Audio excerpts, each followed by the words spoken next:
सब लोग आने को से क्यू था कि संग बजेगा। कोई बात नहीं, नो प्रॉब्लम।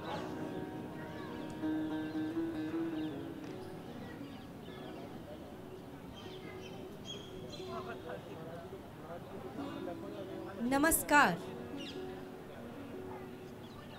राष्ट्रीय नाट्य विद्यालय अपने 18वें भारत रंग महोत्सव में आप सभी दर्शकों का हार्दिक अभिनंदन करता है।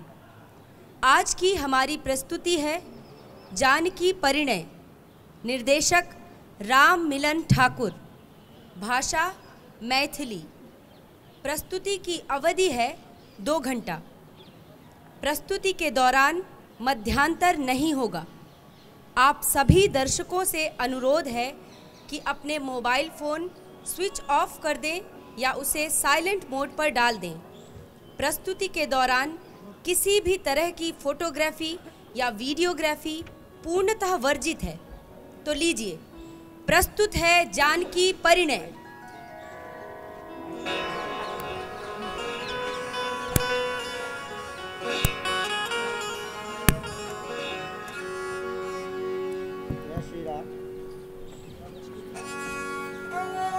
जय श्री राम, जय श्री राम, जय श्री राम, जय श्री राम। वॉल्यूम दीजिए। जय श्री राम, जय श्री राम।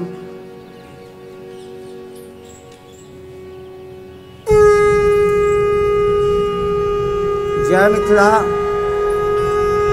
जय राजा विदेह, जय श्री किशोरी जी और जय मेलोड।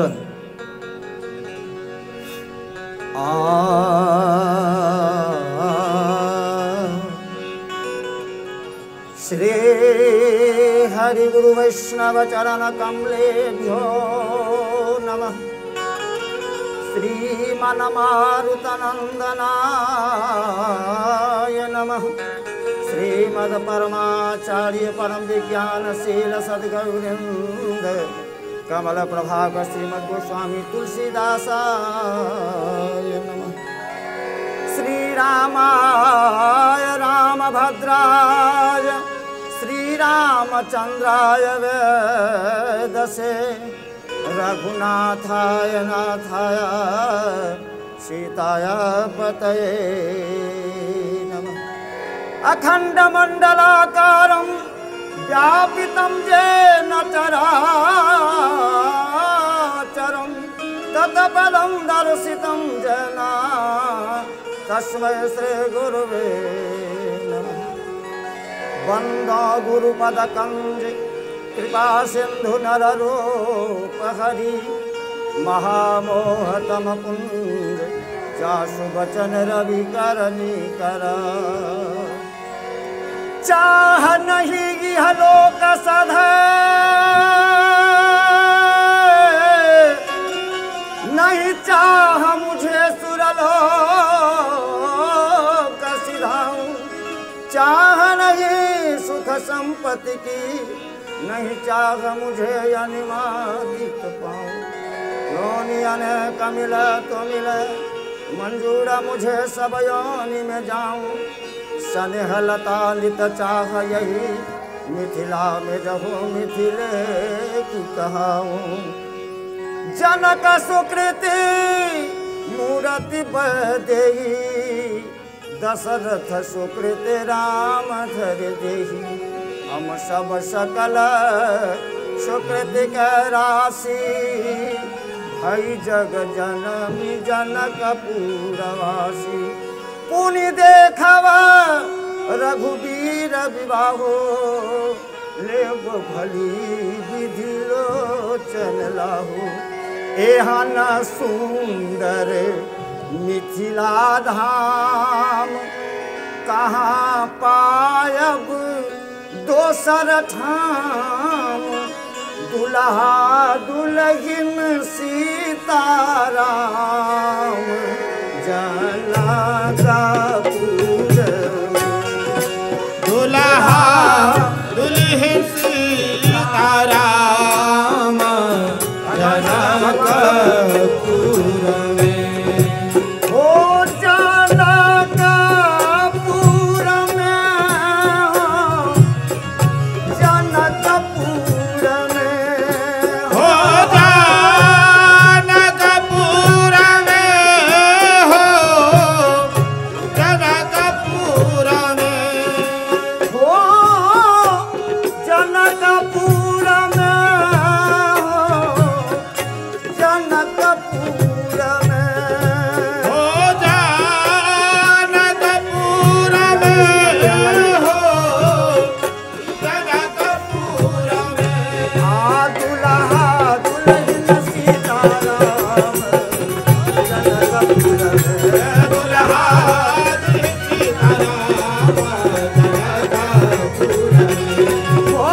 दुल्हा दुल्हन सीताराम जनकपुर में दुल्हा दुल्हन सीताराम जनकपुर में दुल्हा दुल्हन सीताराम जनकपुर में दुल्हा दुल्हन सीताराम जनकपुर में अब नहीं करब दूसर काज अमन करब दूसर काज अपना करब दूसर काज अमन करब दूसर काज जखन मिथिला हमर वास जखन मिथिला हमर वास ओ जखन मिथिला हमर वास जखन मिथिला हमर वास सिया जी बहिनी अपन खास जनकपुर में आसिया की बहनिया बखान जनकपुर में ओ सिया जी बहिनी अपन खास जनकपुर में सिया जी बहनिया बखान जनकपुर में ओ सिया जी बहिनी अपन खास जनकपुर में सिया जी बहनिया बखान जनकपुर में सिया जी बहिनी अपन खास जनकपुर में सिया जी बहनिया बखान जनकपुर में ओ गंगा सागर आसानान गंगा सागर आसनान गंगा सागर आसानान गंगा सागर आसनान हर बैठल रुक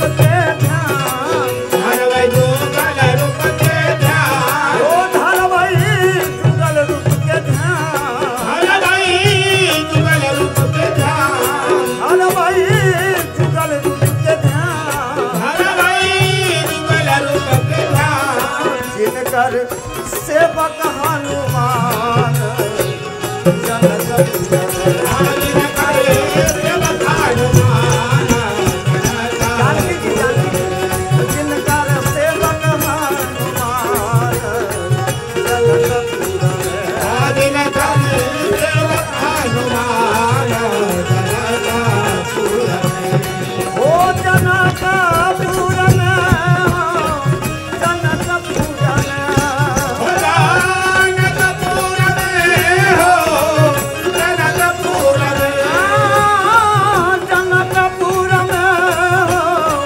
जनकपुर में जनकपुर में हो जनकपुर में दुल्हा दुल्हन सीताराम जनकपुर में दुल्हन सीताराम जनकपुर में दुल्हा दुल्हन सीताराम जनकपुर में दुल्हा दुल्हन सीताराम जनकपुर में जनक जी रचल स्वयंवर सीता निज राजधानी में शंकर चाप चढ़ानी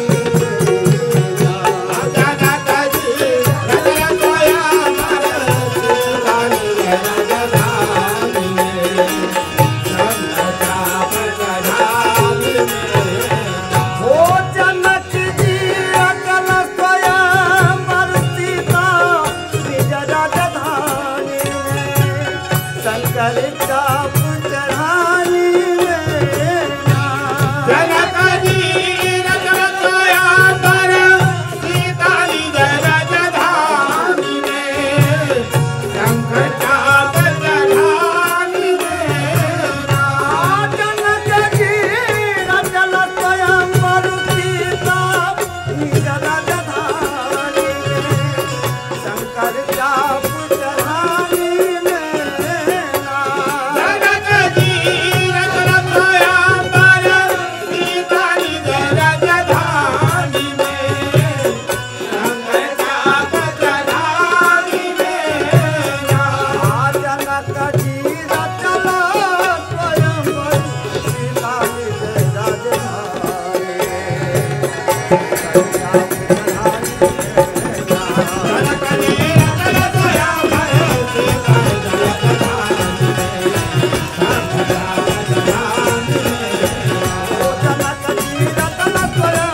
प्राणी एकटा शंकर चाप चढ़ानी पूजा करे जनक दो प्राणी शंकर चाप चढ़ानी पूजा करे जनक दो प्राणी ओ एकटा शंकर चाप चढ़ानी पूजा करे जनक दो प्राणी शंकर चाप चढ़ानी पूजा करे जनक दो प्राणी जय जय धनुआ उठैये सिया के बबुरानी शंकर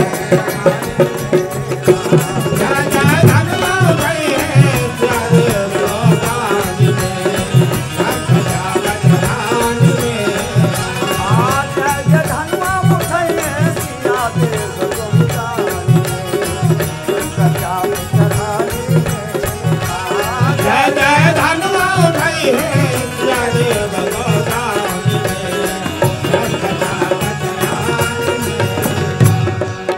अब हमरा श्री रामचरितमानस के अनुसार 4टा विवाह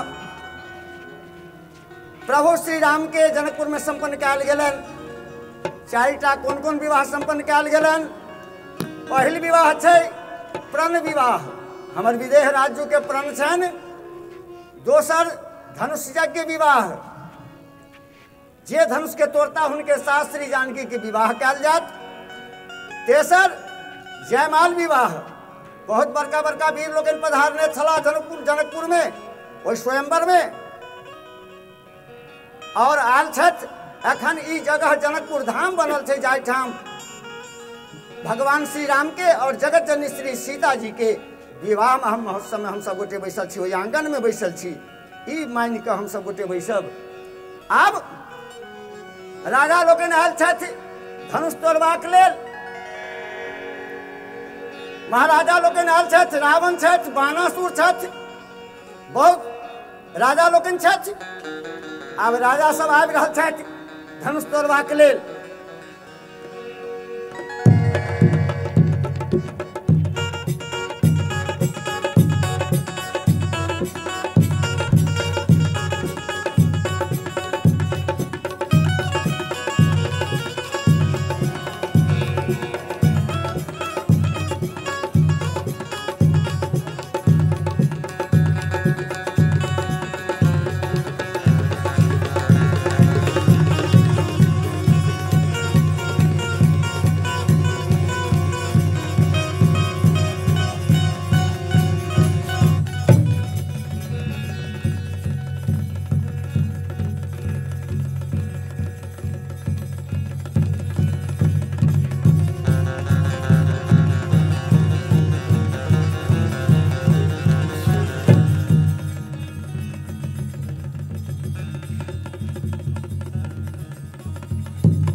आब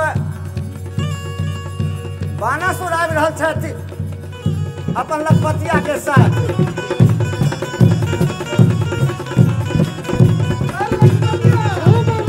जनकपुर कतऽ दूर छै? जाब गेलै कनिये दूर छै। अब कहि चलियो, अब कहि चलियो महाराज। अरे कनिये दूर छै, चलू ने। चल चल चल।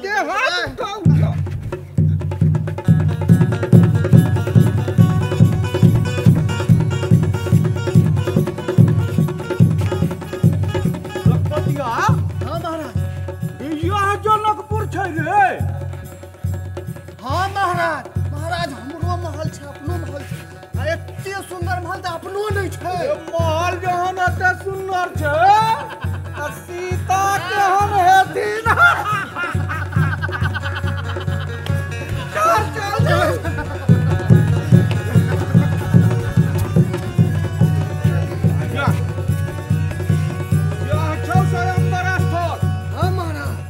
धनुष छो? हाँ महाराज। एकरे तोरा के छै? हाँ महाराज।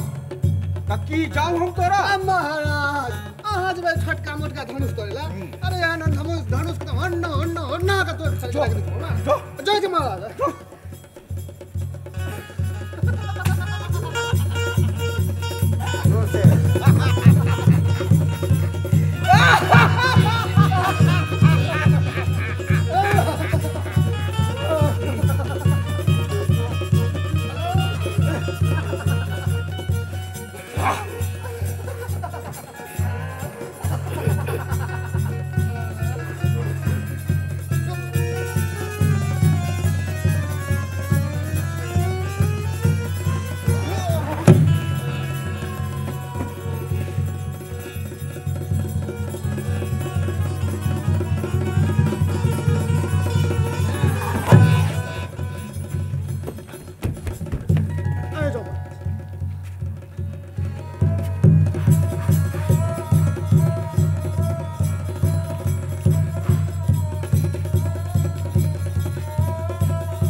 बारी चाय नहीं महाराज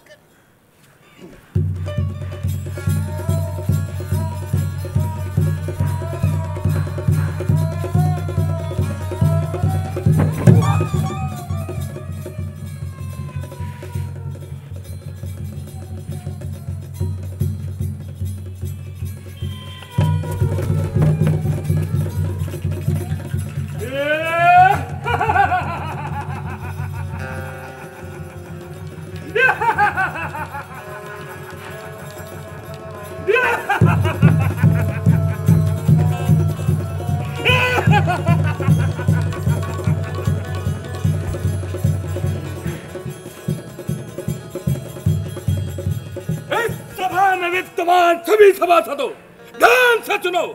आज मैं यहाँ राजा जनक के अत्यंत शोभनीय आचरण का विरोध करने आया हूँ। यह पिनाकी नाम का दिव्य धनुष मेरे गुरुदेव ने मिथिला राजवंश में युक्त किया था। इस प्रकार आज ये धनुष मिथिला राजवंश में मेरे गुरुदेव की धरोहर के रूप में है। अतः महाराज को एक किंचित मात्र भी शोभा नहीं देता कि उस धनुष का अपमान करे। ये कोई स्वयंवर नहीं अपितु षड्यंत्र है, षड्यंत्र। सार विदित है कि मैं अपने गुरुदेव के धनुष पर प्रकंचा चढ़ाकर बाण संधान करना तो दूर लंकेश से छू भी नहीं सकता। ओम नमः शिवाय, ओम नमः शिवाय, ओम नमः शिवाय। माइक माइक माइक इनको दीजिए।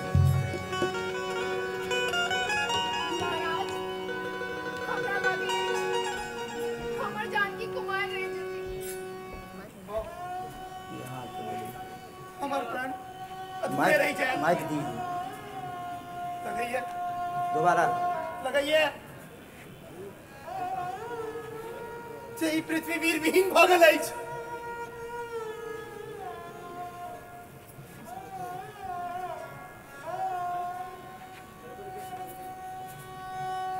पहले माइक देना चाहिए।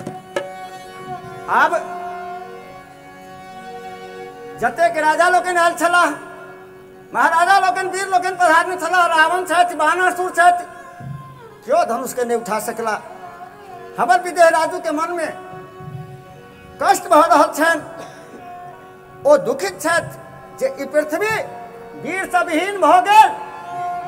ई पृथ्वी वीर से विहीन भ गेल। एहि पृथ्वी पर आब वीर नहीं रहला। बस महाराज बस। ई पृथ्वी अगर वीर से विहीन नहीं भेल अछि, अहाँ ये धनुष के बात करै छी। हम पूरा ब्रह्मांड को उथल पुथल करे के साहस रखल छी। शांत शांत लक्ष्मण, अहाँ अपन आसन रख। उठहु राम भांजऊ भव चापा।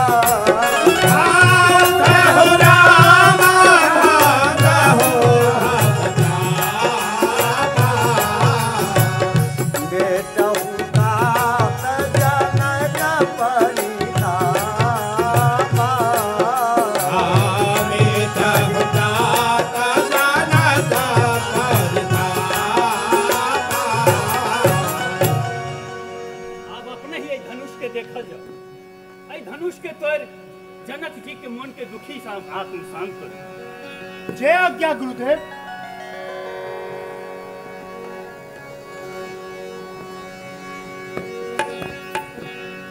चाप समीप राम जब आए, नर नारिन सुसुकिति मनाए। देखी छन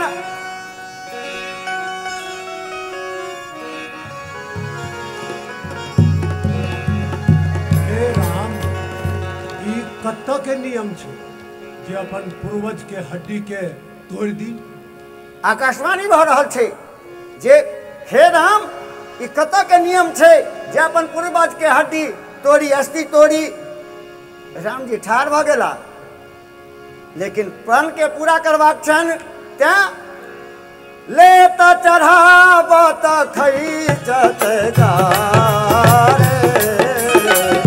ले त चढ़ाब त खैचत गारे। काहू न लगा दे कि सब हारे।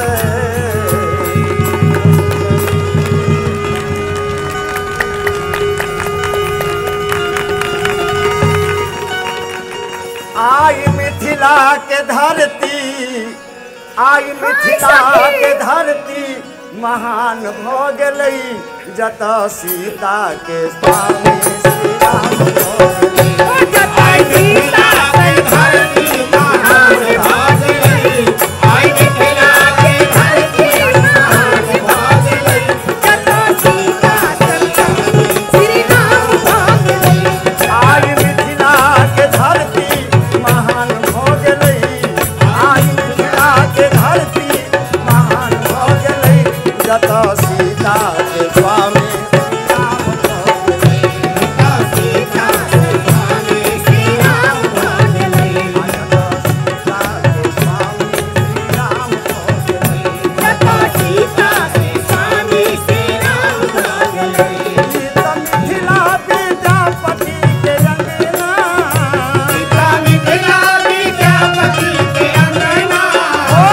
ई त मिथिला विद्यापति के अंगना, सीता मिथिला विद्यापति के अंगना, आ जत शंकर बनल छला उगना, जत शंकर बनल छल उगना, ओ जत शंकर बनल छला उगना, जत शंकर बनल छल उगना, आई दुनू के जोड़ी समान भ गेलै, आई दुनू के जोड़ी समान भ गेलै, आई दुनू के जोड़ी समान भ गेलै, आई दुनू के जोड़ी समान भ गेलै, जत सीता के स्वामी श्री राम भ गेलै।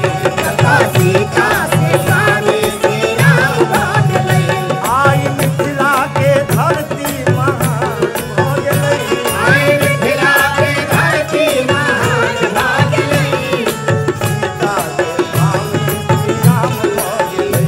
जत सीता के स्वामी श्री राम भ गेलै, राम बन कऽ अयलाय बदन दुल्हा, राम बन कऽ अयलाय बदन दुल्हा, ओ राम बन कऽ अयलाय बदन दुल्हा, राम बन कऽ अयलाय बदन दुल्हा, आ हमर सीता बहिन छथि दुलहिन।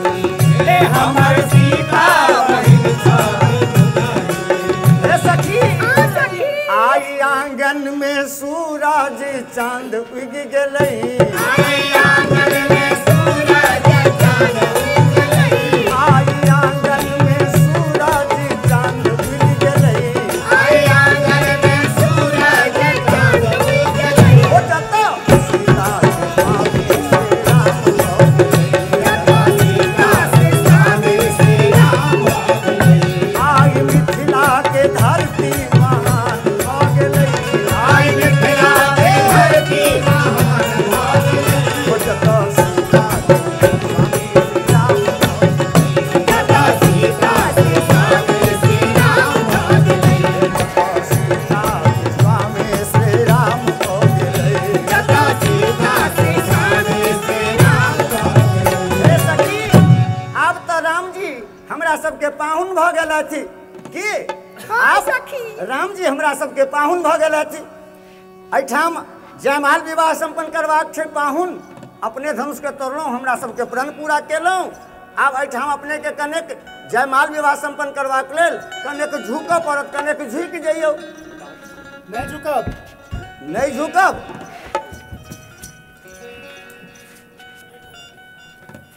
परशुराम कल्याण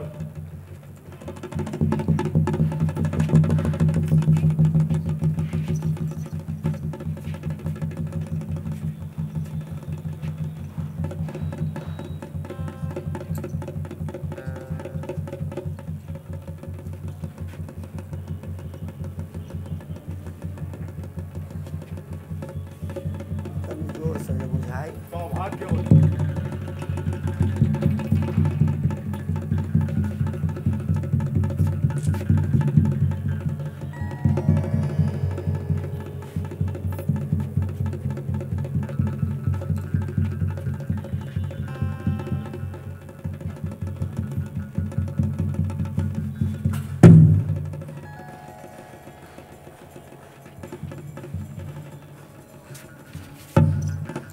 वीर ध्वज धर्मानुचारी और सामर्थ्यवान बुझकर ई पवित्र शिव धनुष अहाँ लग धरोहर के रूप में राखल गेल छल।